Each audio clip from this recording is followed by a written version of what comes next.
Welcome in, everybody. We got a special episode here on the Rock and Jouv Podcast Network. I am Ashton Rock. Here I have two very special guests with me, Mr. Nate McShane.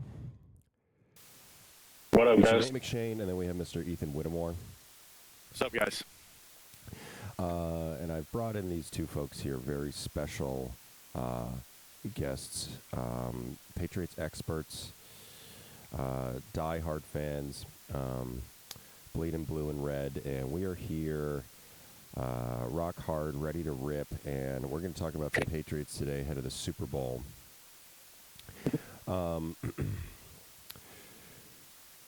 First, I guess, how did we get here? Obviously, a long couple seasons, not breaking 4 wins, 2 seasons in a row, and here we are in the Super Bowl. Why don't you guys just maybe share your brief thoughts about exactly, like I said, how we got here and just what it means for this team to be here today, and some of the bright acquisitions that we needed, the steps that we needed to take to get here today to the Super Bowl. Yeah, so obviously, like you were saying, been a pretty tough couple of years, the last few years, going 4-13. Growing up a Patriots fan, I've only known success. Like, I was born in '99, so I've just been good. The Patriots have been good my entire life. Seeing that back-to-back season was tough. But, towards the end of the season, you almost are rooting for them to keep losing so you get better draft picks. And that's what it ended up being, with the picks we got. Our quarterback at number 3, who was the guy I wanted all along, really, is Drake. The other quarterbacks in the draft class are great as well, but I wanted Drake, and it worked out. And then, this year, I think drafting from 4, drafting Will Campbell, he's still got a lot to prove, but a big addition. So it's been tough the past few years, but it's hard to complain with the success we've had in the past. But bringing in, like so many of the guys that we've been able to bring in, not only players, but also, coaching staff has been able to have us have this huge turnaround, and now we're playing for the Super Bowl, which, I thought there's no chance coming into this season that we'd be here, but we are. Yeah, absolutely. Yeah, I think a big part of that too that goes not like unnoticed, but is like the ownership of the team. Like, how many times do you see these middling or below middling franchises hold on to a coach or a quarterback for way too long? I mean, look at the teams like the Jets, the Cardinals. Now we got the Panthers, but obviously they're in the playoffs. But like cycling through, just holding on too long. Like, we had Mayo for 1 year, and it was like clear as day. Like, this is not the right guy. He's not ready to lead a locker room. And Kraft was like, obviously that was like, he was so, Mayo was his guy, and he was so confident in making that decision. But then he was 1 season later, honestly, less than a season, right? Because, it happened like right at the end of week 18 last year. He's admitted his mistake and got the guy who should have been our coach from the start, right? It should have always been Vrabel.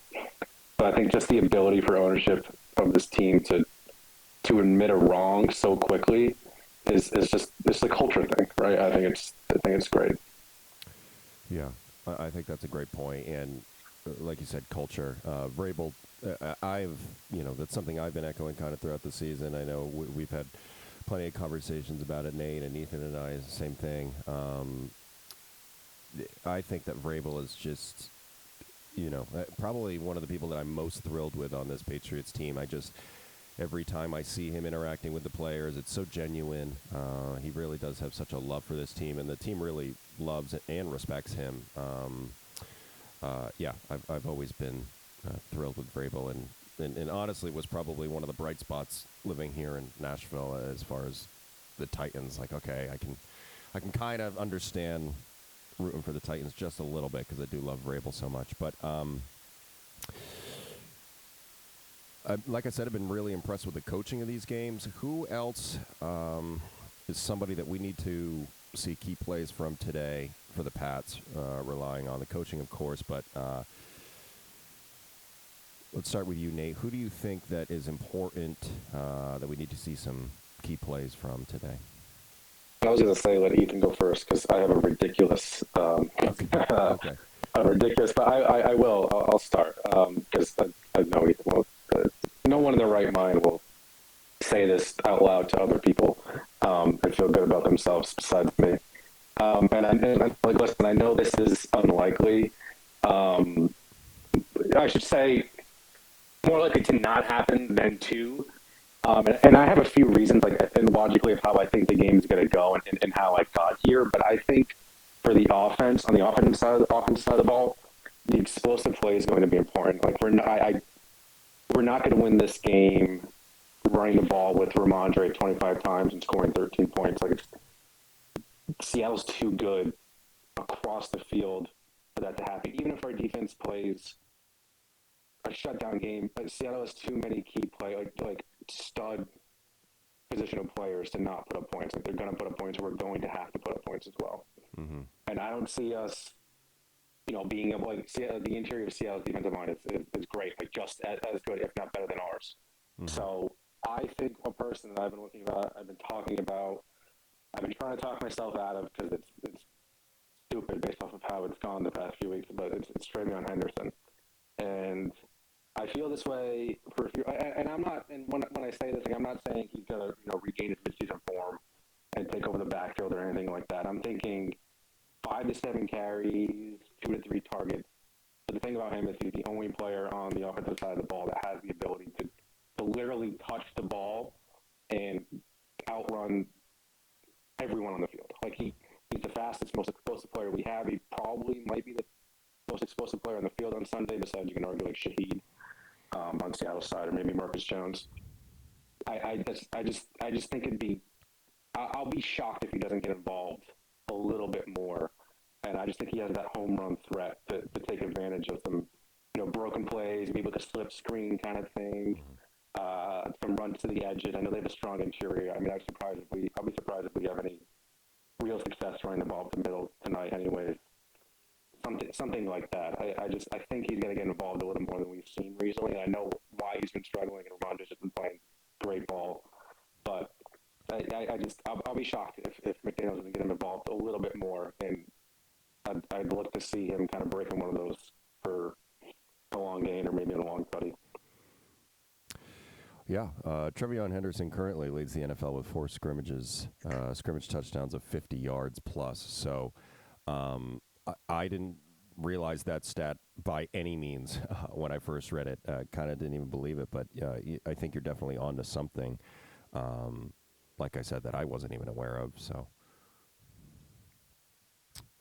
Like he's the past few games you've seen his playing time dip a lot, especially in the bad weather games. Ramondre's been the guy.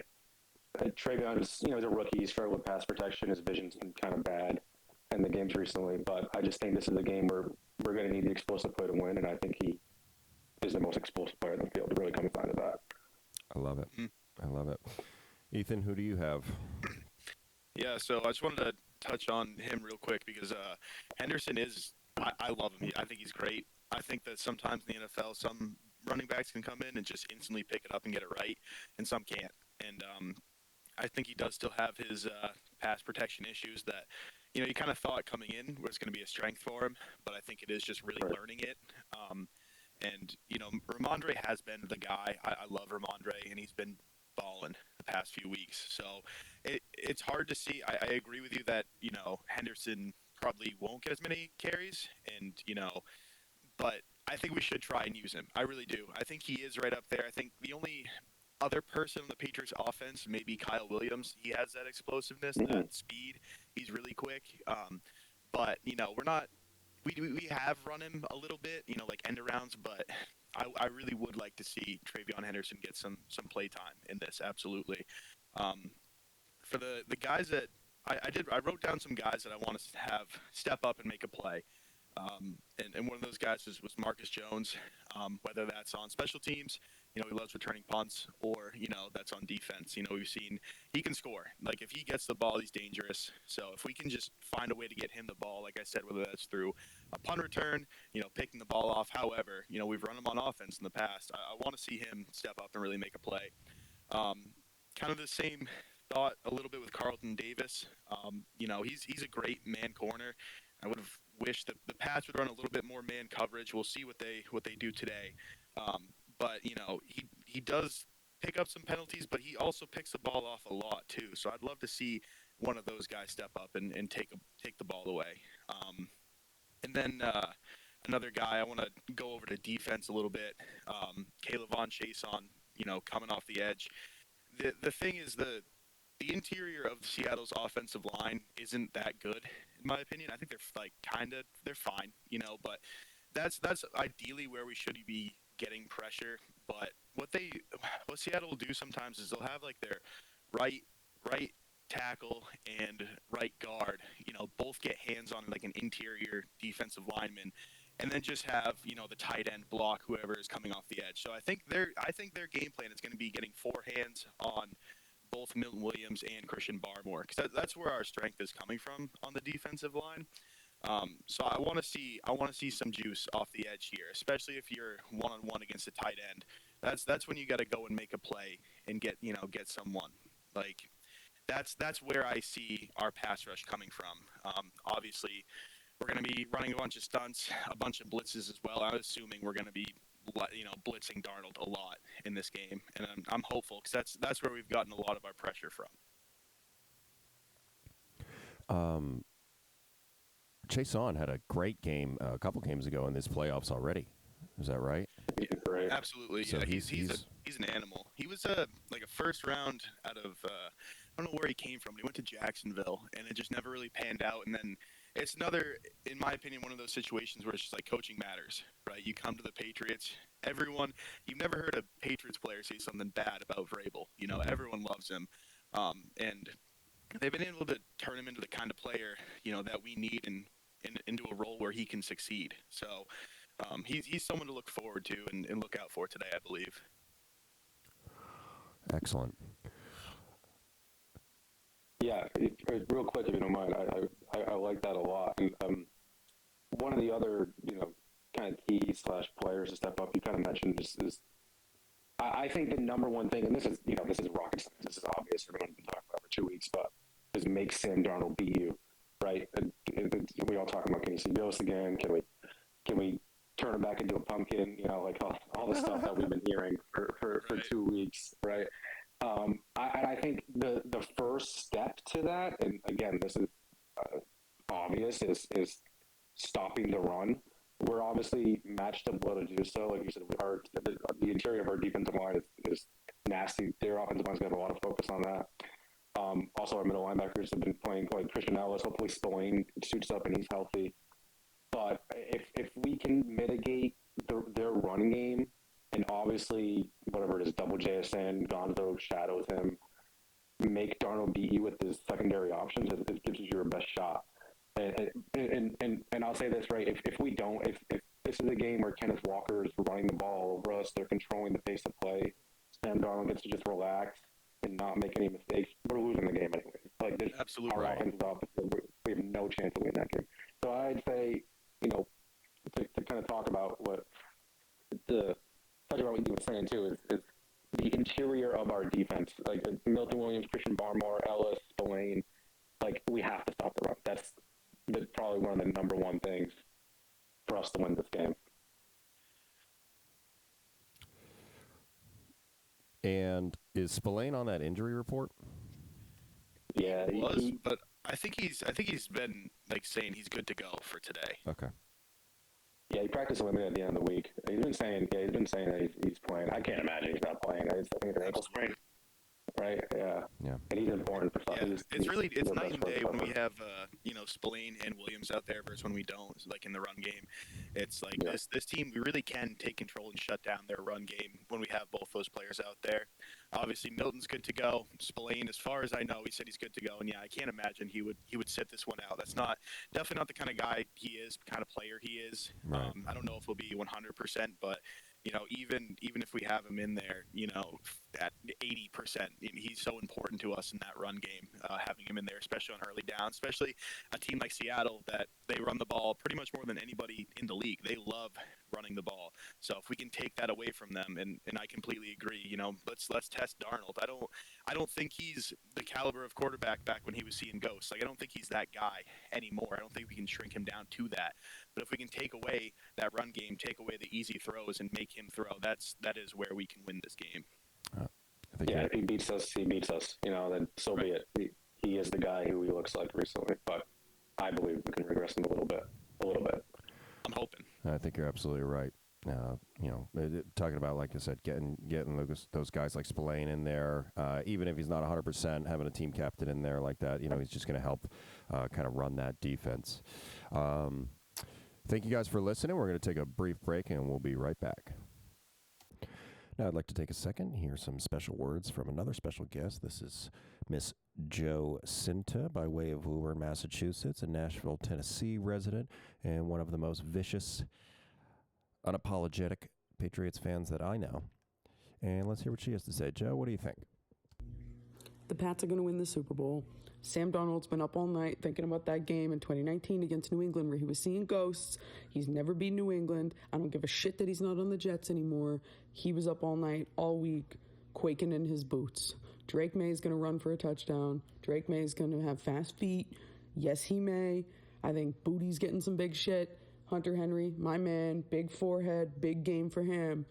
Fuck the Seattle Seahawks. We have more Latino players on the team, therefore we got more Bad Bunny, good karma. Pats by 100. Motherfucking go Pats. Oh, but what about Cooper Kupp? Fuck Cooper Kupp. He's old. He's washed up. Done. Next person. What about Jackson Smith-Njigba? Who cares? Who is that? I don't even know who that is. It's got a weird name. Fuck the Seattle Seahawks. Go Pats. Thanks for the inspiring words, Jo. Now back to the pod. All right, everybody, welcome back. So we're going to open up this segment here. We're going to start talking about some gambling. Now, we are not professional gamblers, although both of these guys have won a lot more money than myself. But any information that you do hear on this podcast, take it with a grain of salt. But we do have some pros, some play-in pros here on the line. So let's start here with let's go with a dark horse MVP candidate for this game. Who did you guys take?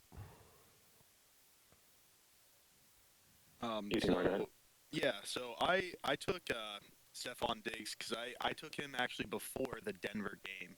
Yeah. Diggs is obviously a dark horse for a reason, right? He hasn't gotten quite the attention at the end of the season as he did kind of in the midseason, but he is a guy that you can rely on, that you can, dump the ball off to a lot, and he's going to create space. He's going to get open, and he's a guy that shines when it's time. And so I could see Drake finding him quite a bit. And if he's our most productive receiver, maybe gets a couple of touchdowns or goes for 100 yards, I could see that happening where he gets that MVP. Man, I love that. And then, the other guy I have on here, who I've already talked about, is Marcus Jones. Just because he does have that big play ability, like I said, he's going to be returning punts. He's the best at it in the league, as far as I'm concerned. And he's going to be out there a lot on defense. He's a guy that can not only take the ball away, but when he gets the ball, he's dangerous. And teams have to game plan for that. But he just takes it and runs, and he will get a score if he gets the ball. That's how I feel every time when he touches the ball. So those would be my two dark horse MVPs. I love those. Yeah, I'm not kidding. Literally the two I was gonna. I swear, Awesome. those are the two I was gonna go Diggs with the more likely, and then Marcus Jones, for like a real deep shot. I'll pick someone else, but I'll echo a couple of those things too to add on to some of your points. All the same reasons you said. Diggs, he's a vet. He's shown up in big games this year, all year long. And if you just look at the trends, I'm pretty sure since like Von Miller won it in whatever year that Peyton got his free Super Bowl, it was like 2014 on the Broncos. Since then, I think it's just been quarterbacks and receivers to win the MVP. So obviously, we know if whichever team wins it, most likely the quarterback's going to win the MVP. But receivers have won it, like Cooper Kupp and Jules, right? Jules won one. So that makes, the most sense, right? Like, if Diggs, if it's like a lower scoring game, but Diggs is just like how Edelman won it in that Rams Super Bowl against the Rams, where it was like 10 points all game, and then Edelman just really kind of a safety blanket can do that. And the receiver, has won it in the past too. Yeah, it was 2019 Super Bowl 53. Mm-hmm. Yeah. And then Marcus Jones, I bet him. I bet him last week. Me too. I like that. I think, and to add on to your point, he's the only player that could impact the game in all three phases. And obviously, we know he's an electric kick returner. I'll be surprised if they kick to him, but if he does get an opportunity to house one, that is there every punt and or kick.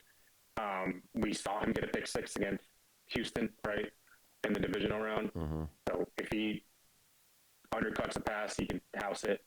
And then, Josh McDaniels hasn't done it this year, but he's gotten offensive snaps in the past on the Patriots. And I like Josh McDaniels.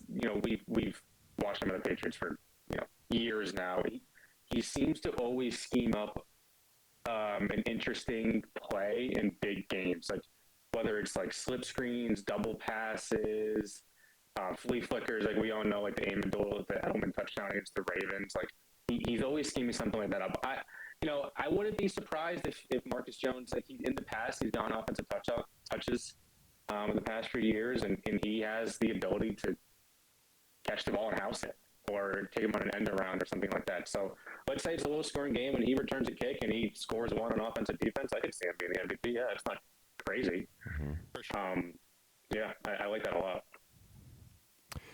Did you choose a second or another one that you wanted to mention, Nate, or a third? Yeah, I mean, I guess the only other person I actually bet on is Milton Williams. Oh yeah. Yep. It's those first two options were going to be the ones I said, but I'll talk about they know they're gonna. Of course, there's going to be a lot of focus on him, right? He's been tearing it up. He's been an absolute beast. He's been in the backfield all three games. He's stuffing the run. Again, if the game script goes, it's the low scoring game, not a lot of points, and Milton Williams ends up with a couple sacks, a forced fumble, and it just annihilates the run game all night. Von Miller won it with similar stats like that. So that's a possibility, I think. Yeah, I like that a lot. And my my buddy actually bet Milton Williams for Super Bowl MVP before the season started, so he put 50 on that. $50?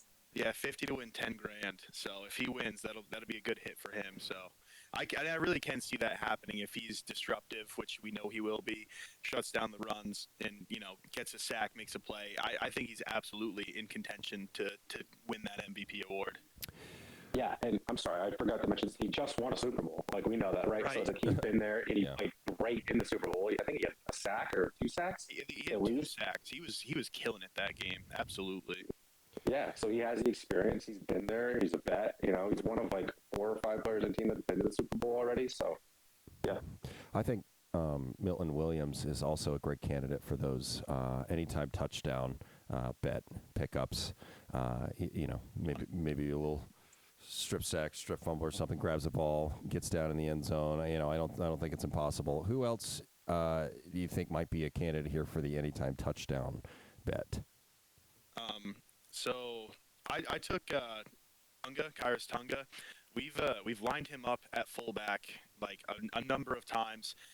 The first week that I saw like the bet available for him to score was when we played the Jets the second time, or I think it might have been the first time. I don't really remember, but I can see if we're down on the 1 yard line and we've bringing him in as a fullback is nothing new. It's what the defense has seen. We haven't given him the ball yet. It wouldn't surprise me if we try it. I mean, he's just a massive human being, and if we need 1 yard, he can just run it in there and get it. So I do like that a lot. And then I guess the other guy I would say I have Kyle Williams, just because I think, like we were talking about earlier, we do need that explosive play. And I don't know. I mean, I think there's a better chance that Kyle Williams doesn't even touch the ball this game than gets a touchdown. You know what I mean?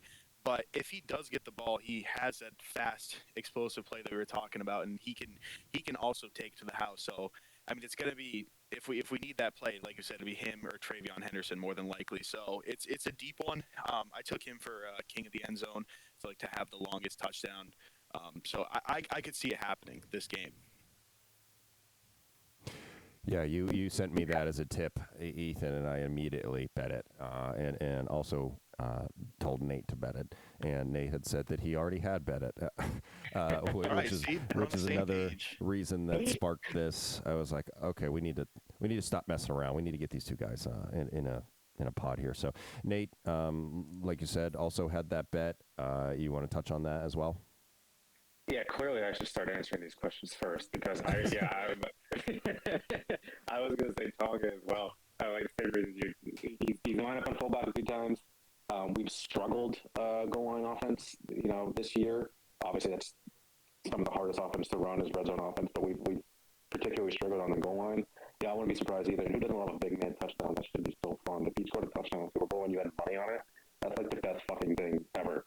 You'll be immortalized if you score a big man touchdown in the Super Bowl. I mean, that's your moment, man. That's awesome. I would lose my mind. That's so worth the bet. That was going to be the one I said just because it's fun and possible. I'll mention two more. These are also deeper ones. Well, let me just say an easy one real quick. Hunter Henry, I think, is a guy that I saw Jesus Christ, here's a guy. Seattle runs a ton of zone. Like a split safety zone, and that leaves the middle of the field open. A lot of the same reasons I like Henderson to catch some passes. The way Seattle runs their defense sets up the middle of the field to have success. Hunter Henry definitely, I see having a big game. I bet his anytime touchdown. I've had some parlays too. But more fun ones, right? Along the same premise of the Tonga as I bet Jack Westover scored a touchdown. He's the actual fullback. Yeah, he has a catch or two this year, if I remember correctly. But he hasn't been given the ball on the goal line yet either, I don't think. And again, we've struggled goal line offense. Maybe they do something different instead of running the ball up the middle. It's a fullback dive or something like that. I would love to see a Westover tutty. And then lastly, a guy we already talked about, I bet his anytime touchdown is Marcus Jones. Again, for the same reasons that I've already talked about him maybe winning the MVP, is he could be involved in all three phases of the game. He's the only player that has that opportunity to do so. He could score the special teams, defense, or offense. Offense less likely, but I wouldn't be surprised to get a touch out there. So I like that one too. Yes, I echo your Hunter Henry. I also had Hunter Henry. I just think, I think starting the game, there might be a little bit of nerves or whatever. I think you're going to end up going to Henry or, any tight end. I mean, even Hooper could be a candidate, but I think Henry's kind of been all reliable, so I think that he'll definitely get a touchdown. He was one I bet. And then I also bet Drake May anytime touchdown. I think that there is definitely a world where he just kind of scrambles and runs it in, especially with his legs being as deadly as they have been lately. Although I don't want to see us rely on that, of course. Although in that Denver game, word was that he knew the whole time he was running that last play for that first down conversion to seal the game, and he didn't tell anybody about it. Fucking ball. Yeah, dude, that's tough. I love that. It's because you got a massive fucking pace, dude. Yeah. That's the energy that we absolutely need going into this game. That's the swagger that I think he needed to get back. I think the last couple games of the playoffs have been a little iffy. The first game did well with the Chargers, but the last couple games, I think he's kind of been a little on his heels. Looking forward to him just kind of getting that first down in that last game, sealing the game, and then going into this next game with a little bit more confidence. I think will be great for him. So now I think it'd be fun. We talked about doing a little parlay, a little parleasy. Are you guys still interested in doing that? Building a little something, put a little something on it? Okay. Let's do it. What do you, and we're going to be doing this on a betting site, not sponsored, again. Tail this if you'd like, but don't come for us if it loses, but it will probably cash. Yeah, big time. What do you guys think? What's one we can throw in there? Okay. So I have Drake May passing and rushing yards 260 plus. Reason being is obviously, like we've talked about, he can get it done by throwing and he can get it done with his legs. I'd be surprised if he didn't, run a few. I expect him to honestly have at least 40 rushing yards, just because I think that it could be that kind of game. And he's a baller, he's a competitor, and he's gonna go and get the first down when needed. And then obviously, you never know if we're just dominating this game, if he's just in his flow state, just passing the ball. So I wanted to have both there. So I have him for passing and rushing 260 plus at minus 124. Okay. Yeah.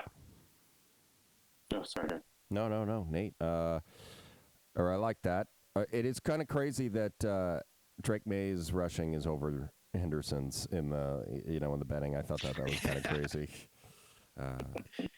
It's just about double too. I mean, geez, but yeah, no, I think you're absolutely right. I like that. Get a little passing and rushing on that.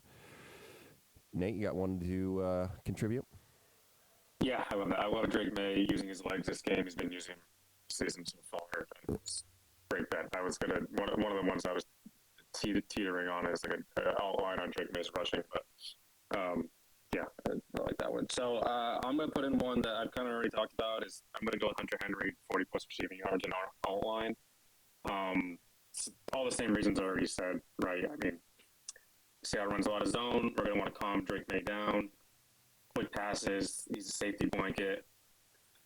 Middle of the field. I think he'll get a lot of targets.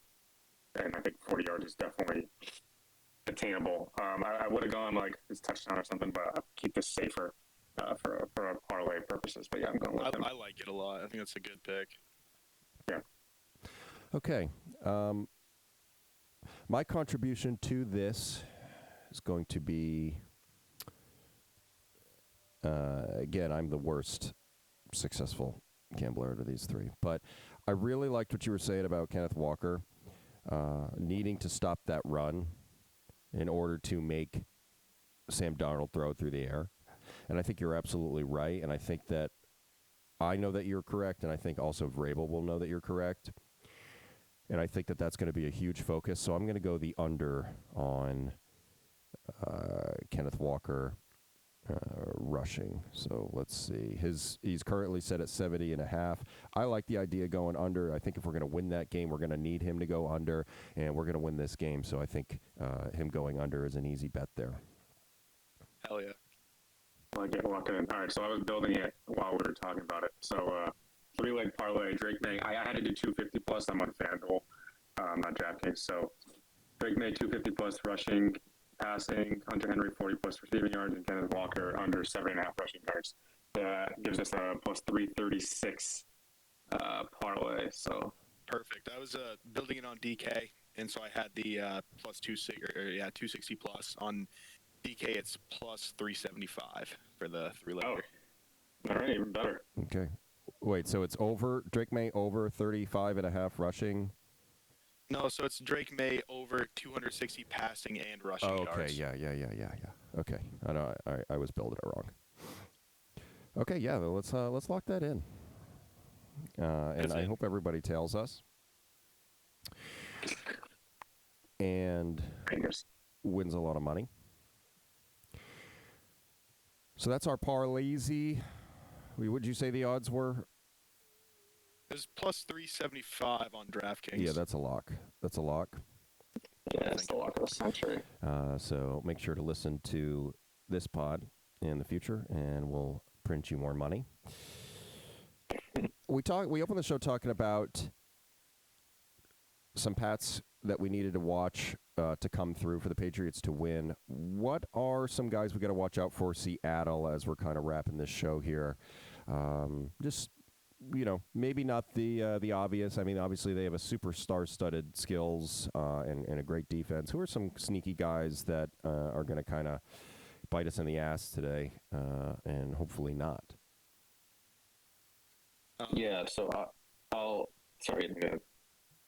No, I was just gonna say it's hard to pick, guys that are sneaky because they just have so many stars on their roster. You know what I mean? Mm-hmm. That's kind of where I was focusing. It's like the obvious shut down JSN, shut down Ken Walker, right? Like take away their two best players on offense. I think, as I believe Nate was saying earlier, their D line is phenomenal. So just holding in there, Drake's just sitting in there and dealing with pressure, and he does a pretty good job of that. I don't mind seeing him roll out because he is pretty good on the run, but I want to see him hang in there and make those tough throws when DeMarcus Lawrence is coming off the edge, or Leonard Williams wherever, just coming in on that D line. That can be scary. And then real quick, one other player, and it's mostly defensively focused, that I am a little worried about is their rookie Amenwari. He's been an animal, in that backfield, and they send him in there to blitz. They can keep him back there. He's all over the field. He was like, for whatever reason, I swear, leading up to the draft last year, he was like for sure a first round pick, and then like a month before his stock just dropped, and I didn't understand why. And now I think no one understands why that happens because he's a baller. So watching out for those guys and limiting what they can do on the defensive side of the ball, I think is going to be key. Yeah, was briefly on the injury report, as Nate pointed out, something like a high ankle sprain or something, but he's cleared now. But that was yeah, I believe it's like a low ankle sprain. I don't really know, but he's been cleared. We're going to see him out there. I don't expect that injury to hinder him too much, to be honest. Yeah, it's kind of crazy how towards the end of the season, when it starts to matter, guys start rolling off low ankle sprains and torn shoulders and all this stuff. Yeah, but during the season, absolutely not. Nate? Yeah, I was going to say very similar. Their D-line is like I said, is nasty. They're equally as nasty, if not better than ours. They move things around, too, a lot. DeMarcus Lawrence, Leonard Williams, I mean, they just have a vicious defensive line, so obviously protecting Drake May. And that goes back to one of the first things we talked about, key guys for the Patriots come through. I mean, I think we could argue Bill Campbell is might be number one. He's had an up and down season. We've seen him get beat. We've seen him play well, hold his own against. I think it was he had one bad play against Benito in the AFC Championship, but he held his own for the rest of it. He'll be important. But I'll go back to with that being said, I'll go back to Seattle's offense side of the ball. So of course, like Ethan said, it's obvious. Stop the run. Don't let JSN go off, and they don't beat you. A guy I actually really like on Seattle, and I'm like a tight end fiend. It's my favorite position I played. I fucking love tight ends, and I like AJ Barner over there. And I don't have the stats in front of me, but I know we've struggled a little bit at defending tight ends. We have some good run stuffing linebackers, but not a lot of good pass coverage linebackers or safety. So I like AJ Barner. He could be a threat to us over the middle and in the red zone. He's had a pretty good season. He came out at the end of the year. I remember he slowed off a little bit in the playoffs, but I think, being able to stop him just further kind of depletes Darnold's weapon, ammunition that he has, and just kind of, further kind of pushes the narrative of making him beat us with his secondary options. Yeah. Yep. I like that. It's going to definitely be a grinded out kind of game. It's going to be a hard fought game. Obviously, both of these teams have had an exceptional season. Any closing remarks to leave our listeners with as we prepare for this holiest of days? Obviously, having been here before several times, but today feels very sweet in a different way. Any closing remarks from both of you? Yeah,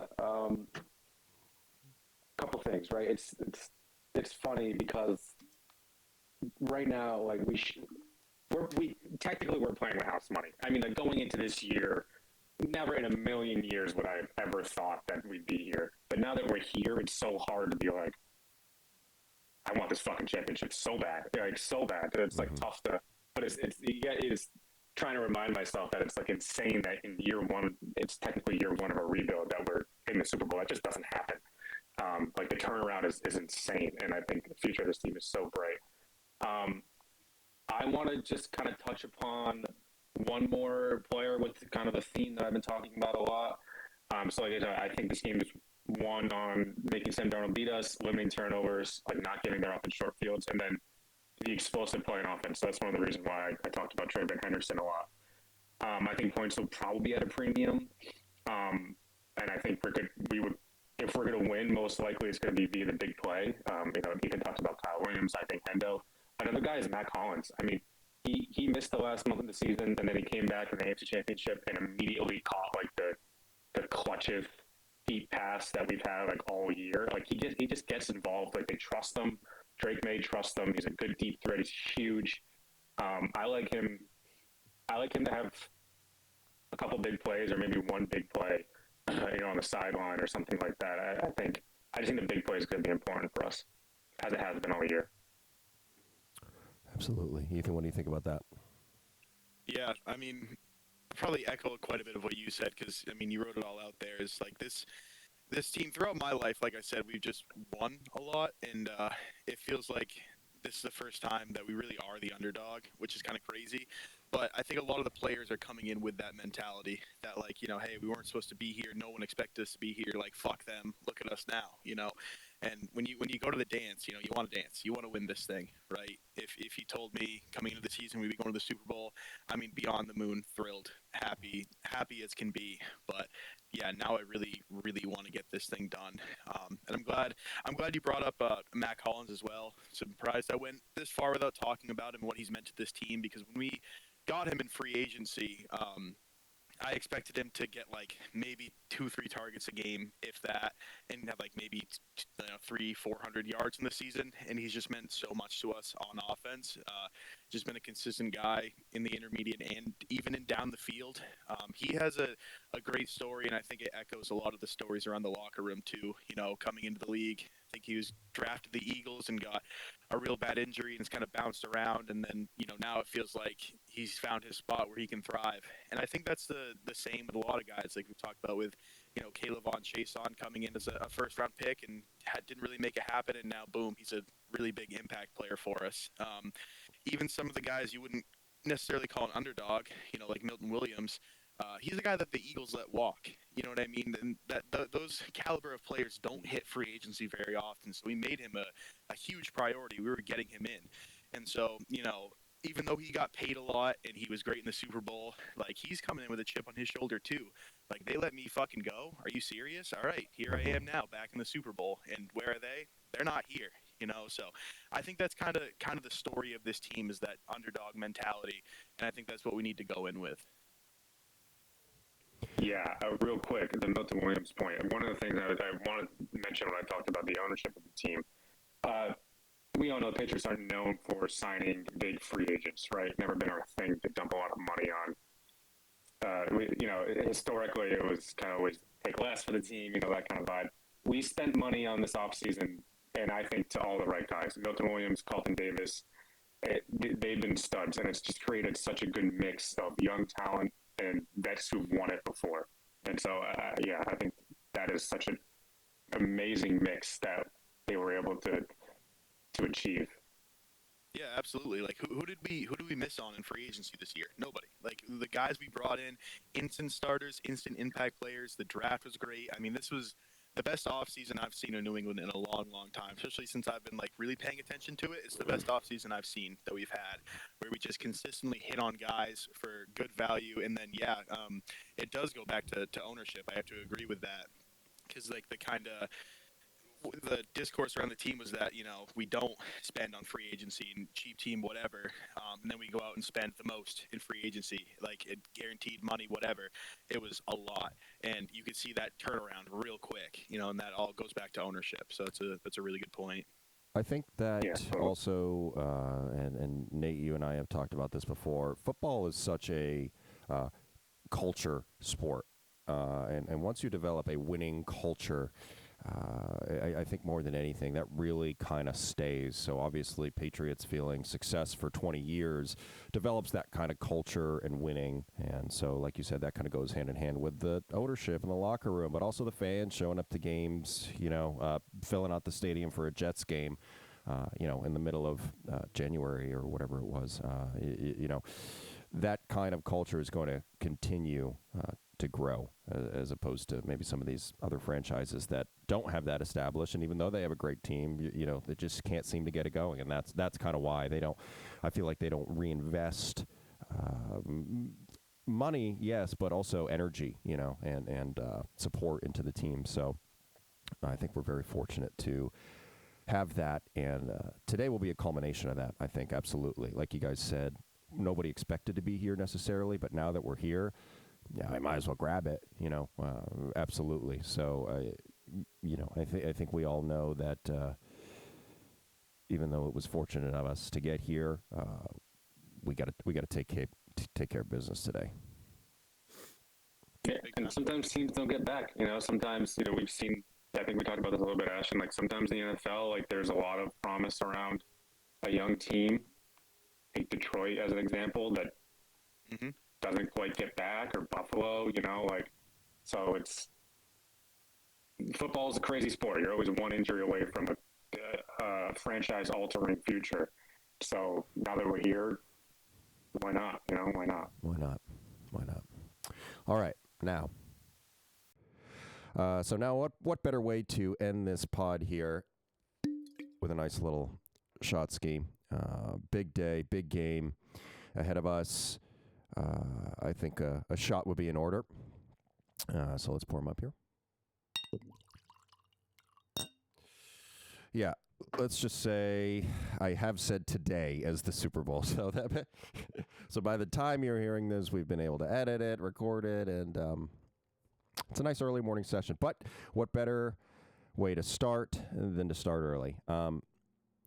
Now, I will say, I think we've said a lot on this podcast, a lot of valuable things. I think it would be nice to cheers with a simple line of just go Pats. Go Pats. Cheers.